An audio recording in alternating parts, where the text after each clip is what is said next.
श्री रविदास जी का नाम सुना होगा, बहुत बड़े महान भक्त हैं रविदास, संत रविदास जी है ना। तो काशी के ब्राह्मणों ने विरोध किया, इनको पूजा नहीं करनी चाहिए, ठाकुर जी की पूजा करने का इनको अधिकार नहीं। तो बादशाह अन्य धर्मावलंबी था, तुरंत बुलाए गए रविदास जी, ब्राह्मणों की ऐसे पंक्ति बैठी और उनसे कहा कि आप ठाकुर सेवा क्यों करते हो? उनका हमारे ठाकुर वो करवाना चाहते इसलिए ठाकुर सेवा करते हैं। तो ब्राह्मणों का मतलब शास्त्र विरुद्ध तुम आचरण करते हो और राज्य में बहुत बड़ा अनर्थ हो जाएगा। तो अपने भाषा से समझाया। तो उन्होंने कहा हमारे ठाकुर जी जब चाहते हैं तो हम ठाकुर सेवा करते हैं, अगर वो मना कर दें तो मैं कभी सेवा न करूं। अब उनकी नजर में तो विग्रह हैं, तो ठाकुर जी कैसे? तो बोले तुम्हारी बात समझ में कैसे आएगी कि तुम्हारे लिए ठाकुर जी राजी है सेवा के लिए? बोले वहां दूर सिंहासन रख दो और तुम मंत्रों से बुलाओ और हम ऐसे बुलाएंगे, अगर हमारी गोद में आ जाए तो जान लेना ठाकुर जी सेवा।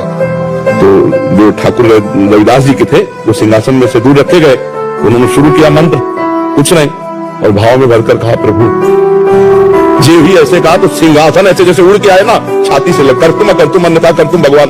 तो ब्राह्मणों ने फिर बात रखी कि ये इनके ठाकुर कुछ जादू टोना किए होंगे, हम अपने ठाकुर लाते हैं। तो अपने ठाकुर लाए और मंत्र बादशाह के सामने, पर फिर जी भी ऐसे भाव में किया ठाकुर महान संत मन चंगा उन्हीं का सूत्र है। तो कटौती में सबरी जी के पास भगवान गए, सबरी जी की स्तुति की और वहां भगवान ने अपने श्रीमुख से कहा जाति पाति कुल कर्म धर्म का इसका में कोई संबंध नहीं, मानो